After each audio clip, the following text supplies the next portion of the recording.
জিন্দেগিটাকে বেঁধে নিছে এক জঙ্গলি মতো। জীবন মানেই মোবাইল, মোবাইল মানেই জীবন। আহা, জীবনের হাসি কান্না আনন্দ বেদনা আবেগ অনুভূতি সবকিছু মোবাইল নির্ভর।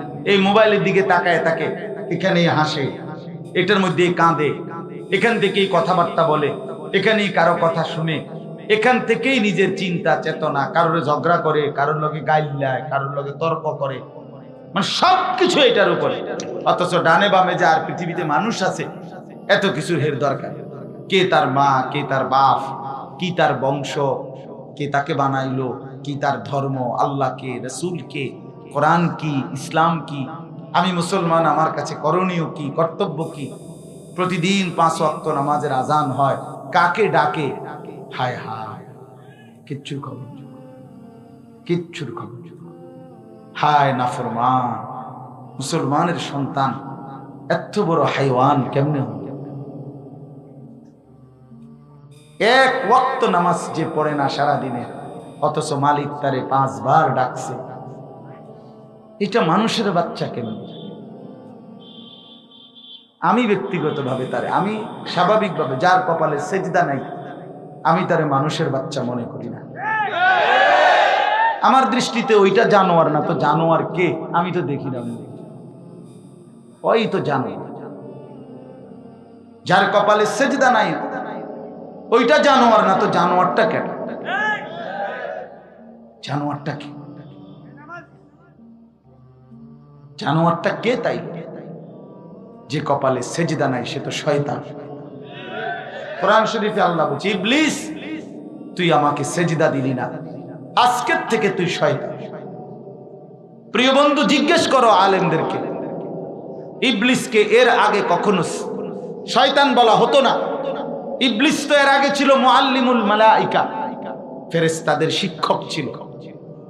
যেদিন থেকে সেজদা দেয় নাই সেদিন থেকে তার পরিচয় হলো আজকের থেকে তুই শয়তান। এজন্য যে সেজদা দেয় না সে শয়তান। 2 নাম্বার আল্লাহ বলছে, ইবলিস তুই আমাকে সেজদা দিলি না, ফাখরুজ ফাইন্নাকা রাজিম, তুই বেঈমান, বের হ, আজকের থেকে তুই অভিশপ্ত। রাজিম অভিশপ্ত, এই জন্য যে সেজদা দেয় না সে অভিশপ্ত, রাজিম।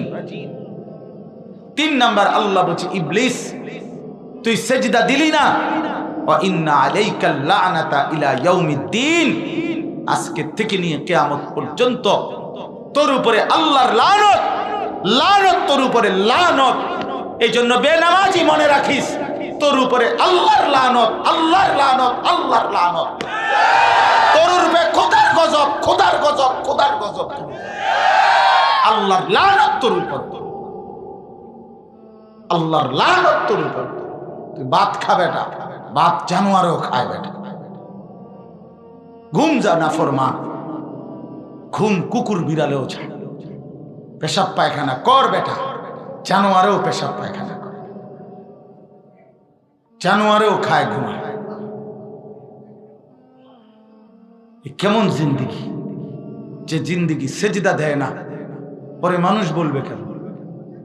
আল্লাহ তো বলছে আমি মানুষ বানাইছি আমার ইবাদতের জন্য, অতএব যার মধ্যে ইবাদত নাই সে মানুষ হবে কেন? এ তো মানুষও না, মানুষের জাতও না। আমরা এই কথার কথা, এই যে মাইকের হরন, এটা মাউথ, এটা যেটা দিয়ে কথা বলে, এটা দিয়ে যদি আমি 10টা মিনিট চেষ্টা করার পরেও মনে করেন মাইকের কোনোখান দিয়ে কোনো সাউন্ড হচ্ছে না, কোনোভাবে আওয়াজ হইতেছে না, বেচারা এটা মনে করেন ডিস্টার্ব, লারা সারা দিয়েও বেড়া আওয়াজ আর বাইর করতে পারে না, তখন আমরা সেতলে কি কমি, মানে রাগ হইলে জিত, তোর ওটা মাইকও না, মাইকে যাতো না, বলবে কি না বলেন? পিছা দিয়ে তোর কোয়ালে বেড়া, তোর ওটা মাইকও না, মাইকের। তাহলে বোঝা গেল যেই উদ্দেশ্যে এটা দিছিল, এটা যখন হচ্ছে না এটার দ্বারা, তখন এটা মাইকও না, মাইকের যাতো না। তো আল্লাহ তাআলা বলে, বান্দা আমি মানুষ তো বানাইছিলাম সেজদার জন্য, ইবাদতের জন্য, গোলামির জন্য। যখন সেজদাই তোরে দিয়া হয় না, বন্দেগী তোরা দিয়ে হয় না, তুই মানুষও না, মানুষের জাতও না বেটা, তুই মানুষও না, মানুষের জাতও না বেটা, তুই জানোয়ার ছাড়া আর কিচ্ছু না। হাইওয়ান ছাড়ার কিচ্ছু না, জন্তু জানোয়ার ছাড়ার কিছু। খায়, ঘুমায়, পেশাব পায়খানা করে আর যৌন চাহিদা পূরণ করে, লজ্জাস্থানের শাহওয়াত পূরণ করে। এ তো কুকুর বিড়ালেরও পূরণ, নাহলে কুকুর বিড়ালের বাচ্চা হয় কেমন? গরু ছাগলের ছাও হয় কেমন যদি হেগো যৌন চাহিদা পূরণ না হতো? কথা বলেন না? তাইলে দোস্ত আমার, বন্ধু আমার, আমি তো সোজা হিসাব, আমি এটা বুঝাইতে চাইছি। কেন নওজোয়ান তুমি বুঝবা না? আল্লাহ তাআলা আমাকে তোমাকে ফালতু বানায় নাই। ইন্না খালাকনাল ইনসানা মিন নুতফাতিন আমশাজ নাবতালিহি।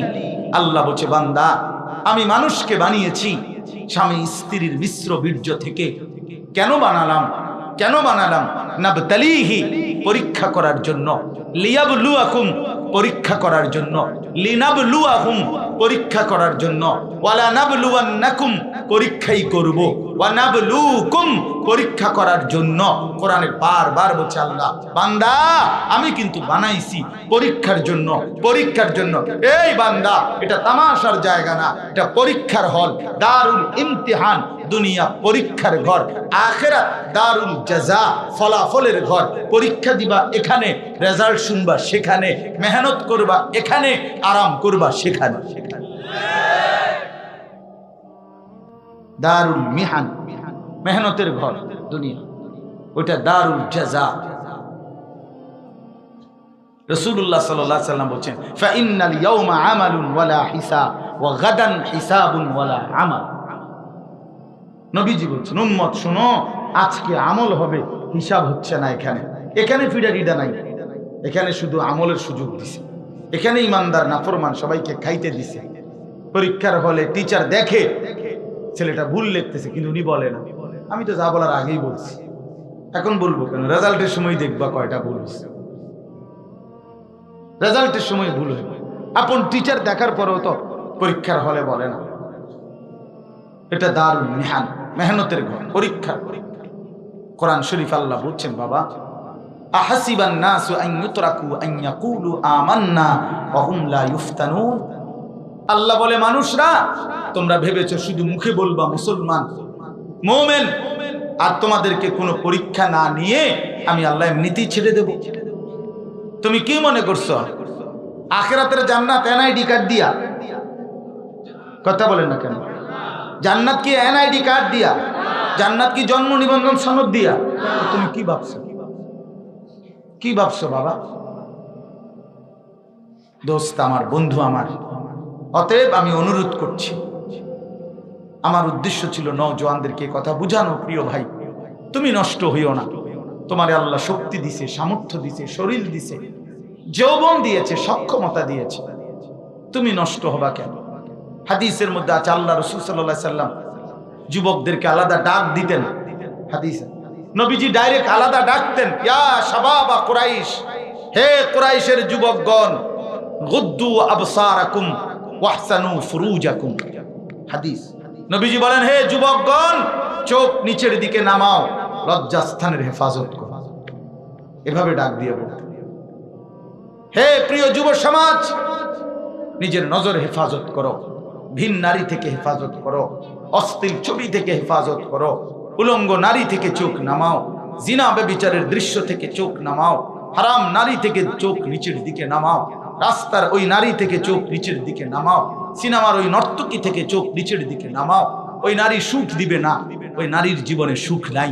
কোনো বেহায়া নারী সুখে নাই, কোনো নর্তকী সুখে নাই, কোনো গায়িকা নায়িকা সুখে নাই, কোনো অশ্লীল উলঙ্গপনা, বেহায়াপনা, কোনো বেপর্দা নারী, আল্লাহর কসম, সে সুখে নাই। যার নিজের কাছেই সুখ নাই, যার কলিজা জাহান্নামের আগুন ধাউ ধাউ করে জ্বলে, সে তোমার সুখ কেমনে দিবে? যুবক, সে তোমার যুবক সুখ দিবে? সে তো তোমার ধোকা দিচ্ছে, সে ধোকা দিচ্ছে। সে নিজেই powder, Fair and Lovely, makeup দিয়া নিজেই সাজে 2 ঘন্টা লাগাইয়া, আবার 4 ঘন্টা পরে সে নিজেই পানি দিয়ে এগুলা ধুইয়া ফেলে দিয়া দেয়, নিজেরটা নিজেই ধুয়ে ফেলে। তার মানে সে বুঝায়, যুবক, মাঝখানের এই 4 ঘন্টা তোকে আমি ধোকা দিছি। না হালাই দিলা, তোমার পাউডার তুমি হালাই দিলা। তোমার ফেয়ার এন্ড লাভলি তুমি 2 টাকা। বুঝাই গেল আমি ধোকা দিছি। সে নিজেই বলে আমি ধোকা দিছি, ধোকা দিছি। ওই লাল শালুওয়ালারা যেমন নিজেই বলে, কিন্তু বোকা মানুষ বোঝে না। এই মাজার পূজারি, কবর পূজারি যেগুলো দেখবেন, যেখানে গান বাদ্য ভণ্ড বেসরা এগুলোর কাছে, তো এরা আগের থেকেই লাল কাপড় লাগায় রাখে। উপরে লাল কাপড়, সাইডে লাল কাপড়, অনেকগুলোর গায়ের মধ্যে লাল কাপড়। তো এরা আগের থেকেই বলে রাখছে যে যেখানে ট্রাক অ্যাক্সিডেন্ট করে, যেখানে রাস্তার কোনার মধ্যে একটা গাঁথা হইয়া যায়, যেখানে কোনো একটা অসুবিধা হয়, তো এটা দূরের থেকে সিগন্যাল দেওয়ার জন্য লাল কাপড় টাঙ্গায়। লাল কাপড় এটা বুঝায় যায় বিপজ্জনক, এটা আপনার ক্ষতি হবে, না আইলে পড়ে যাবেন আপনি গাঁথা। তো তো আগের থেকেই লাল শালু, লাল কাপড় লাগাইয়া রাখছে যে আমার দ্বারা আইও না, ইমান যাবে, আখেরাত যাবে, সব বরবাদ হবে। তুমি বেউকুফ কাহিনী গিয়ে একটা দিয়ে ভরো অপদার্থ কোথাকার।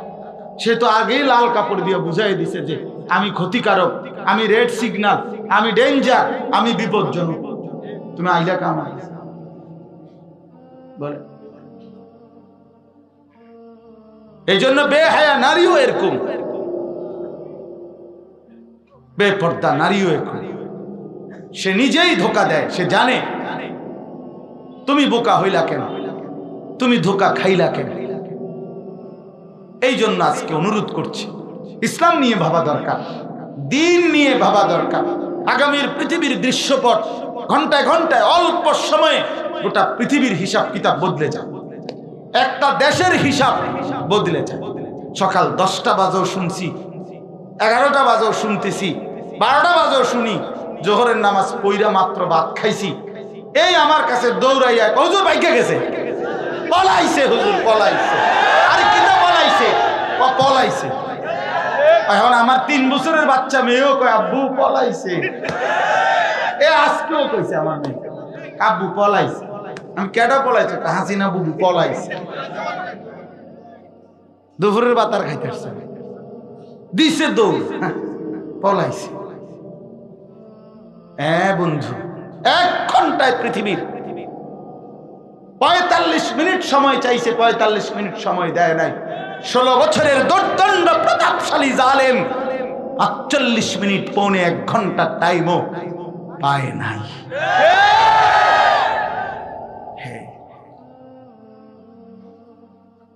এই জন্য দোস্ত, পৃথিবীর দৃশ্যপট বদলে যায়, মিনিট মিনিট বদলে যায়। জালেমের পতন হয়ই হয়, মজলুমের বিজয় হয়ই হয়, সময়ের ব্যবধান হয়। কোথাও 16 বছর, কোথাও 54 বছর পতন হয়েছে। 54 বছর পরে বাংলাদেশের জালেম পতন হয়েছে 16 বছর। জালেমের পতন হয়েছে কিনা, উইকেট পড়ছে কিনা? ইনশাআল্লাহ এই বছর উইকেট পড়বে, ইনশাআল্লাহ অপেক্ষা কর, এই বছর উইকেট পড়বে ইনশাআল্লাহ। গত বছর 2 উইকেট পড়ছে, এই বছর ইনশাআল্লাহ। বোলিং চলতেছে, বোলিং বন্ধ নাই, কররা বোলিং হইতে আছে ইনশাআল্লাহ। সারা বিশ্বে বোলিং হচ্ছে, ইমানদার বিজয় হবে। আগামীর দিনে শুনবা একদিন ভোরবেলা ঘুম থেকে উঠে প্রধানমন্ত্রী নেতানিয়াহু ওই কুত্তার উইকেটটাও পড়ে গেছে, দেখবা। দেখো যুবক, শুইনো, দেখো, মনে রাখো, কালেমার বিজয় হবেই। গুজরাটের ওই কসাই অসংখ্য ইমানদার মুসলমানের হত্যাকারী নরেন্দ্র মোদীর উইকেটটাও পড়ে যাবে, কোনো সন্দেহ নেই। তুমি আগাও, তুমি নষ্ট হইও না। আমি বললাম জওয়ান ছেলেরা নষ্ট হইও না, নারীর ফান্দে পড়ে যাইও না। বাপ নারী মিলেই যাবে। তোমার বাপ বিয়ে করছে, তুমিও করতে পারবা। তোমার দাদা বিয়ে করছে, তুমিও বিয়ে করতে পারবা। তোমার পূর্বপুরুষ বিবাহ শাদী করছে, তুমিও পারবা। তোমার সমাজে প্রতিনিয়ত মানুষ বিবাহ করছে, তোমার জন্য একজন হালাল স্ত্রী মিলে যাবে। তুমি কুত্তার মতো হইও না। তুমি চরিত্রহীন হইবা কেন বাপ? মোবাইলের ওই নারী তো তুমি ছুঁইতে পারো না, মোবাইলের ওই নারী তো তুমি ধরতে পারো না, মোবাইলের ওই নারী তো তুমি স্পর্শ করতে পারো না। শুধুমাত্র এই ছায়া দেখে দেখে নিজের নষ্ট করে দিলা।